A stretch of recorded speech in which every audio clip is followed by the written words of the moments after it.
What's up, homegirls? Welcome to episode 19 of the Crees Muy Muy Podcast. I'm your host, Stephanie. Muchas gracias for stopping by. Just a disclaimer, y'all. I'm going to keep it real. This might be like a hard episode to record, and I'm glad that I have the script. Read some of the comments that you guys are posting on TikTok that my episodes are too short, that it could be better if they were half an hour, and that sometimes maybe reading a script might be a little bit boring. Just give me more time, y'all. I'm trying to be better at like not rambling, because I've tried it without a script and more of an outline, de una cosa me voy a otra, and then I was like, nobody's trying to hear me ramble. And so I'll take that into consideration. Also, the reason that I say that this might be like a hard episode to record is, I'm not gonna lie to y'all, I'm in a badass mood. I'm feeling more than ever my burnout que tengo. Me duele la cabeza. I already took a Tylenol. Actually, I've taken 2, like spread out, and it's helping, but still, I wanted to record this because I don't want to be recording it. So today is Sunday, so I'm gonna drop it tomorrow, Monday. I don't want to be recording this on Monday after work. I'm in a hurry, etc. So yeah. Anyways, let me go ahead and get started. And once again, gracias for stopping by. It means a lot to me. So this episode is going to be about burnout. Tense, not sleeping well, and I'm just tired of it. That's what feeling stuck to me feels like in my body, not just mentally, but physically. And obviously your body knows. I think the 2 things I feel like I should have figured out by now are clarity and money. When you're stuck at a job, not even a career, just a job, one you don't like anymore or maybe never did, and you're trying to be grateful, but it's hard, y'all, because you may not have the financial freedom to leave, to self-search, to take time to just decompress, and maybe even travel a little bit. And when money stress hits, it's not even about the numbers. It's about feeling stuck. You can't move, no freedom to explore. You just got to keep showing up because you got bills to pay. When the whole guilt thing shows up, it's hard to process that, because I don't know about you guys, and I've mentioned it before, I'm a believer. So I pray to God to help me find a job, right? And I feel like God answered me. Because I know there are people who would kill for this opportunity that I'm currently in right now. Me están pagando muy bien considering what I'm doing. So what right in a way do I have to be in a negative space? I don't know if that makes sense, right? And on top of that, other people are counting on your portion of the bills. So even if you're in a badass mood, obviously that has consequences, right? You're not alone. Most Americans, as you guys know, are living paycheck to paycheck. This isn't just about us. But we need to get honest here. We need to be honest with ourselves about our relationship with money and about how we're spending it, about what we actually need versus what we've been told we should want. And also, because people don't say this enough, a lot of us can't make it on one paycheck, even if we're budgeting, right? You're being responsible. You're doing everything that you're supposed to be, quote unquote, doing, right? Y a veces no te alcanza el dinero. Nah, it's not a personal failure, y'all. It's just the reality we're navigating right now, right? So here's something I had to sit with. Being stuck and being in a transition are not the same thing. When you're stuck, you really don't have options. You're waiting for something to move. A transition is different. The path already exists. Maybe you see a job coming, or you're interviewing or in your final stages of that interview, or maybe you got the job already. You're just waiting for a start date, un goal, right? You can say in the next 3 months, my exit plan is ready to go. This is what I'm going to do. Y bolas, it hits, right? And that distinction matters. Having it together doesn't mean having a perfect job or a perfect life. It means having the freedom to be responsible and be able to leave when something no longer serves you. We are sold the timeline by society, and most of us are still trying to outrun it. I'm showing up, and that's it. And I talked about this in a previous episode.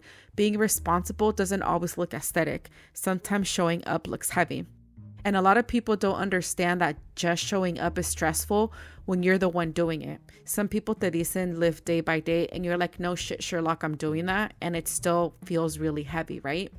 Heal your relationship with money early. Learn to save it so it doesn't feel so heavy when you want to travel or figure things out. Start a side hustle and see where that goes. No job or career is perfect, and I'm fully aware of that.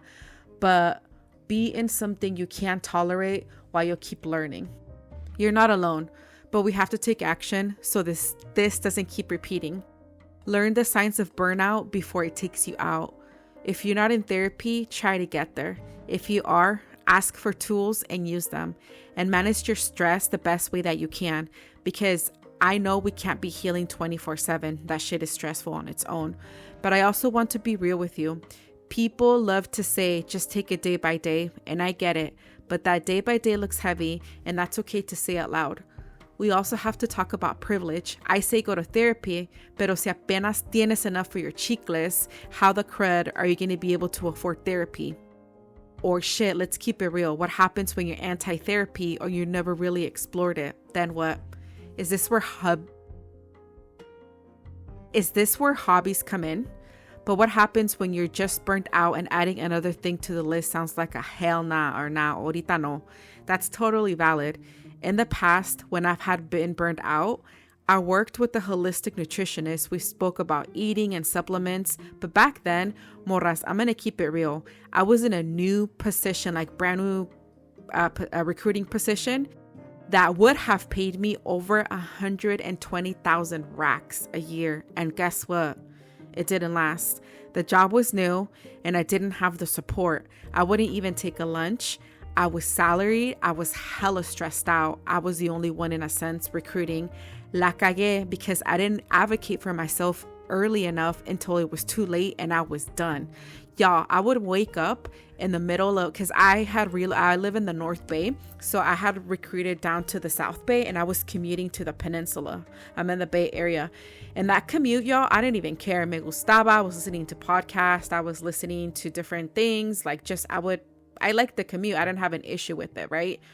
But y'all, it got to the point that I was so burnt out, and that burnout came out hella quick, that I would wake up in the middle of the night and I had no idea where I was at. I didn't know if I was, because at that time I was fortunate enough that I was able to live with my uncle. Ahí con mi tía y mi tío, like I was renting a room from them. And I didn't know if I was at my house, I was at my uncle's house, or en donde estaba. And sometimes, like, I didn't even know if it was the weekend, because what I would do is Fridays after work, I would commute back home, like home. I would be like, is it the weekend? Like, ¿qué estoy haciendo? What am I going to do? Y'all, it was pretty bad that, like, I would start crying almost every day after work because I was so stressed out. Anyways, so like I said, I didn't advocate for myself. And then, my manager checked in with me and I started low-key crying one time. Well, actually, I almost did. And now reflecting, like, me dio vergüenza at that moment, right? But then looking back, I was like, well, ¿qué más podía hacer, right? But the crazy part, 3 people that got hired after me, like, left within 6 months. So what does that tell you, right? In therapy, my therapist suggested adding gratitude into my prayers during work.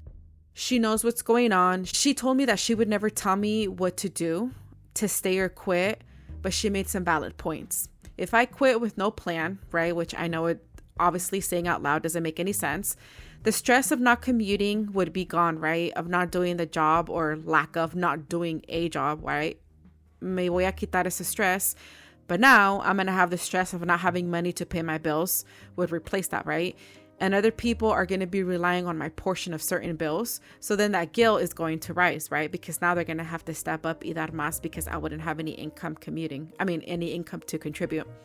And I know some people will think like, dude, just nut it up and keep going. But what happens when your body isn't cooperating and you're trying to do your best to manage el stress? I know people will say, tienes que ponerte las pilas, put your own part, learn how to, like how I say, digest your feelings better. And yeah, no job is perfect, but we spend so much time there. It should be at least tolerable enough to keep going. The temp job where I'm at was actually offered to me. I interviewed and they offered it to me and I took it. I'm still temping until the paperwork goes through and everything. But I've already noticed stuff, y'all. And not that I'm purposely looking for stuff, right? Pero I took it because I have nothing else coming. I have no other leads or anything like that. And I'm a former recruiter, y'all. And it's funny because, well, not funny, but the job market sucks ass. I wake up sometimes with already about 5 to 6 rejection emails. At least they're letting me know what we call in the staffing industry, like thank you, but no thank you. And I don't take it personal. I'm just like, okay, at least they let me know. But that's how bad the job market is. So I feel like I have no other choice. Actually, let me correct that. I'm choosing to take that job where I'm at right now, just like convert, because no tengo another thing going on. In all honesty, no tengo otros leads, or I'm not interviewing for anything else. I'm going to keep it real. I'm also going to be taking an $8 pay cut. Gas is going up. Yesterday, y'all, gas was $5.45, the cheapest in my town out here in Cali.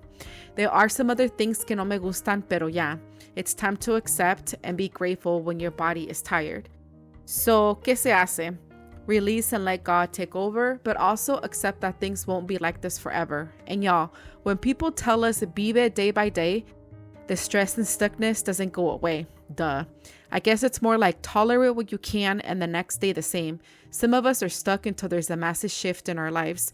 Quit, which has consequences because it can feel like you're running away from discomfort, or figure something else out. And for me, this is this podcast. This is why I'm trying my best with this podcast, this side hustle. I haven't even mentioned my chronic gut illness, right? I'm trying to calmarme the best way that I can, remain grateful, and be more present. But you know what, y'all? It is what it is. Me vale madre, and I'm struggling. This sounds like a venting session. Oops, my bad. But I know someone can relate to this. And real quick, I want to talk about what we can actually do about burnout, because I know someone's going to say, just do self-care. Okay, soft your skin y bien stressed out todavía. Like, okay, look, I'm not dismissing self-care, but let's be fucking real for a second. A face mask is not going to pay your bills. It's not going to fix a job that you hate, or your body is telling you to stop, like, que estás bien tired. So what actually helps? Honesty, in all honesty, I should say, therapy, if you can access it, even if it's once a month. Setting a boundary at work, even if it's not answering emails after 6 p.m. Have a good-ass conversation with yourself and address where you're at in life, either with yourself or with the therapist. That's a good place to start. Maybe even walking, which is what I do on my lunch break or when I can. It's been hot as fuck out here, y'all, but I try and make it work. Look, that's free 99 because some of y'all want to add hobbies, which is fine. That's something to look forward to that is just for you, que te gusta. But if you're living paycheck to paycheck, y'all, which is also contributing to the stress and to your burnout, where the fuck are you going to get $210 a month for unlimited Pilates? Let's be fucking for real. Go out for a walk, like I said, do a brain dump, abre tu phone, and there should be a voice recorder. Do it.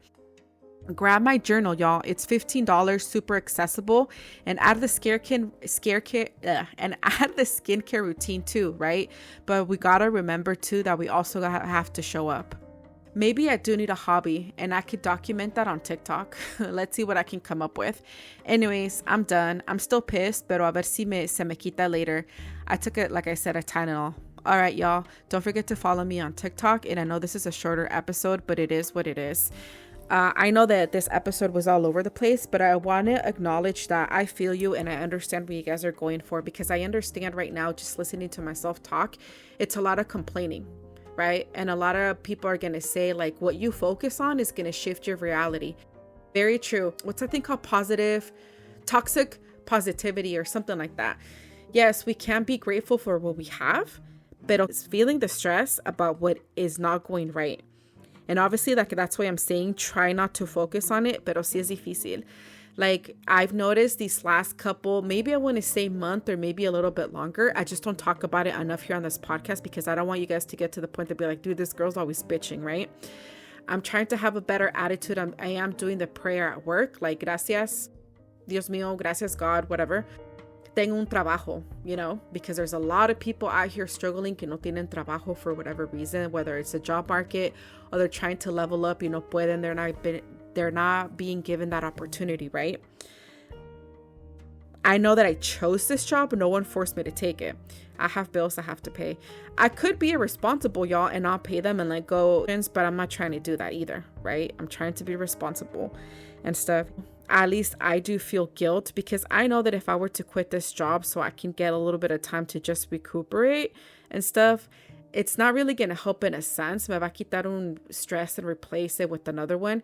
Also, too, you guys, as you guys know, I live with my parents and my sister. I just can't be like, okay, well, ya me voy. I'm going to take a sabbatical. I'll be back in a month. Okay, cool. But what about the bills? Now they're going to be responsible for the portion que yo doy. That's irresponsible too, you know? But I'm not saying either to stay at a job que it's no longer serving you, because here's the thing. Hay personas que are super duper stressed out, and that can have serious consequences on your health, right? You can start to hella like lose weight. Your mental health can deteriorate hella fast. If you're at a job that offers an EPA program, take it. I think it's called Employee Program Assistance or EAP, Employee Assistance Program, one of those. Y a veces te ofrecen 3 free anonymous therapy sessions for free. And you could get un therapist and talk to them and help you manage, or at least to give you tools. I don't know how much you can accomplish in those 3 sessions, but if you're able to, si te lo ofrece tu trabajo, take it, y'all. Or if, like I said in previous episodes, especially the mental health one, if you're thinking about therapy, but you feel like you can't afford it, if you are living paycheck to paycheck or low income, go to Psychology Today. There's also a magazine, que así se llama. It's the same thing, but except it's online. And look up therapist or look up sliding scale therapist. You can find different kinds. If, for example, you're dealing with a lot of anxiety, you can go and search or preguntar, hey, do you have a sliding scale fee? A lot of them, and their little profile va a decir si sí o no. Or look up in your town, a ver que te ofrecen county services as well. I've been focused on other stuff in therapy, which she has totally helped me. But when I have therapy sometime this week, I'm going to talk to her, because I was fine. And then I noticed that maybe algo pasó, no sé, I'm trying to pinpoint it. And I'm like fed up, but it's really hard to be grateful, you know, and I'm trying my best. And I know that I'm kind of being hard on myself, pero at the same time, I need to be real with myself. And I know that quitting's not an option, because like I said, I have other people who will rely on for my portion of stuff. Y eso sí se me hace culero. Be like, okay, bye. Right? Anyways, I'm going to stop here because I'm hella rambling. I hope you guys like this episode. If you don't, I understand. Don't forget to follow on TikTok and on Instagram at the Crees Muy Muy Podcast. My community is growing. I'm at almost 2,000 followers, which is fucking nuts. Also, too, y'all, a quick side note. So I had posted about the whole Cesar Chavez and Dolores Huerta thing going on in our community right now. And I knew this could happen, pero tampoco, I didn't picture it because my account's still pretty small. I'm at like almost 2,000 followers, which is fucking nuts. Thank you so much if you follow me on TikTok. And some dude started coming to my page, y'all, and started to comment. And like, I remember I blocked some of them. I don't care. Like, if you leave me like a good constructive comment, even if we don't agree, thank you, you know, like, thank you. We can start like talking about it, a good, healthy discussion. But if you tell me to shut the fuck up, like, eso que, like, y'all, y son hombres. Like, so I replied to some of them and then I blocked them and stuff. But I don't know why, just in general, society has such a hard time with the concept of 2 things can be true at the same time. Yes, Cesar Chavez helped the community, but also maybe he wasn't a good person. And a lot of people are saying, oh, you're judging him without even knowing the full story. And then a lot of men, y'all, attacking Dolores Huerta because she had 13 children and stuff. Eso que tiene que ver? Just my point of view, right? And I know that if I'm putting my point of view online, be ready for the hate, and I understand it. Pero like, telling me to shut the fuck up, like, come on, you guys. So I was like, I started to engage, and I was like, you know what? I'm just going to block these people, because like, telling me to shut the fuck up, how does that help me? Calling me a white liberal. And I started hella laughing at that. I was like, I'm not white, you guys. I'm like first gen Chicana. Like, what the fuck? I was like, and that's what happens. A lot of people no leen bien lo que pongo, and they just started to attack me. And I was like, okay, this is just not going to go anywhere, because on that subject, Latinos are so divided. And then there's some Latinos who really didn't know about Cesar Chavez. And then they start talking about other stuff que no tiene nada que ver. And I was like, what are we doing here? So I was like this, and I'm not going to take off the post, but I was like, this is dumb. Like, whatever. Anyways, I'm rambling. I hope you guys like this episode. Hopefully you guys can relate. I'm trying to simmer the hell down. Yo sola también calmarme, and I have been using a lot of tools that I've been learning throughout, off and on, when I've been in therapy. Believe it or not, sí me he calmado, because I know where I need to work on and stuff. But like I said, it's just hard when you're sowing your feelings, and I'm trying to simmer down and just be objective and just be like, okay, I'm not going to be irresponsible and be like, facatela, ya me voy. It doesn't work like that either, right? Meaning like I'm going to quit this job and I have a backup plan, because honestly, you guys, I could do that. I could just quit and hella focus on this podcast. But at the same time, what people don't realize, when you do a side hustle like selling ebooks or selling journals or doing a podcast, there's only so much you can control, because I can't force people to check out the podcast. I'm not gonna invest and pay $100, $200, $300 a week or a month on ads para que I can market it and you guys can listen to it, because I could spend all that time. I can drive people to this podcast, but at the end of the day, if you guys don't like it, if you guys don't subscribe, nada va a pasar. You know? And then I feel like, and I'm not saying that I'm the best podcaster or that I'm the worst, because I saw also a trend on, I think it empezó on Instagram and it went to TikTok or backwards, how there's this girl who talks about how there's not enough like Latinos, or I think she said girls, don't quote me, but I think she said girls like Latinas, specifically Mexicanas, who are like a good positive influence, right? Because I know a lot of them, because see, I like Desi Perkins, I love Sarai, hay otras girls, but they talk about more about like makeup and like it's more of like an influencer, but in a sense like personal brand, like makeup tutorials, running, motherhood, etc., which I get. Pero sí hay podcasts, you guys, que hablan about important stuff. I feel I'm talking about important stuff, but I also understand that not everybody uses social media to talk about important stuff. Some people just want to decompress and not think about stuff that's going on. Like, la gente también, like, complains que no hay, but then at the same time doesn't support small creators, right? Because I feel like also too, the message is going to get lost. I've seen some bomb ass videos of just women in general talk about stuff y la están atacando because she's fat, or because she's black, or because she's Latina, or because like she's dressed different, or que porque esto, que her makeup's fucked up, que esto y que el otro. And you guys like, what the fuck are we doing, y'all? Like, you know, it discourages people from going and showing their face online and being active online and stuff. Good ass message, but then the people disappear because all the comments is like calling her a fat bitch, calling her a torta, or just little clips go viral. And I know some people are gonna be like, yeah, welcome to, you know, social media and stuff, but then they don't support, you know. So, and then as Latinos, just because we're Latinos doesn't mean we're all going to agree on the same stuff. Like the whole Dolores Huertas de Chavez is a good point. Like, y'all, I've seen like on different bigger platforms and stuff, how people are just attacking each other, calling them liberals, talking about the Epstein files, talking about Donald Trump, que a whole bunch of Latinx, y que esto y que el otro. We're never going to come to agree on anything because people can't seem to hold two truths at the same time. El otro día I forgot who she is, and I need to be better of like writing people's like handles on, like, you know, whether I see them on Instagram or TikTok. She was talking about what the hell was she talking about? Ya no me acuerdo, y'all, but see, this is why I'm saying I need to do it. But it was a good ass video. I should say, you know what I'm gonna do? I'm gonna start saving them so I can give them a shout out. And then fucking guys, it's always men, y'all, fucking attacking the girl porque estaba fat. And I'm like, what the fuck are we doing, y'all? What is her being fat, skinny, white, black, Mexican, Latina? What does that have to do with anything? And then se pierden the comments, se pierde the message, because then everybody's like defending her, and then other people are attacking the people that are defending. And I'm like, bruh, let's be fucking for real, you know? That's one of the reasons that like I'm faceless, because the last thing I need is for someone to comment, oh, okay, you're fat, pinche torta, this and that. And I'm just going to be like, okay, but then I have to go on there and defend myself, because it is important to read the comments to understand the feedback that, you know, how to improve, which I think is super important.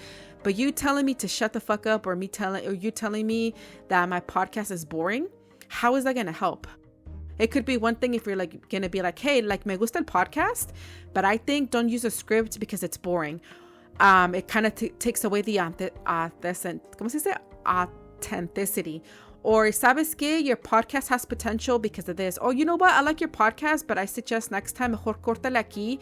Or you should bring a guest and talk about this or this or that. That's helpful to me because you guys are bringing me points that I can ponder and think about. But if you're just attacking me the way I look or the way I talk, like how is that helpful? Or your opinion doesn't matter and you're like, okay, thanks. You know what I mean? Anyways, yeah, I'm going to stop rambling. Don't forget to follow me on TikTok, on Instagram. This episode obviously is on Spotify or on YouTube. Don't forget to follow and engage. Leave me comments, y'all, of something that you guys want me to talk about, and I'll consider it. And I will probably talk about it because I have a list of topics. But I don't know if people are going to care about. I want to talk about why the Latino community, there's hella anti-Blackness. I want to talk about marriage. I want to talk about marriage and kids. I want to talk about our relationship with money, with food, with our body, about how some not older millennials, like the generation before millennials, I forget what they're called, how they think that we blame our parents for everything, which is not true. And also too, how when we want to follow a different path, and it's not the traditional, or we're just like me, how I was just venting, people are going to say, your parents sacrificed everything. What does that have to do with anything? Right? I want to talk about religion. Like I said I think I said in a previous episode, I actually want to bring on a Catholic priest and ask him hard-hitting questions about Catholicism and Latinos and all this stuff, but I need more time for that. Anyways, I'm going to go. Thank you so much for tuning in, and I will catch you guys next time. Bye.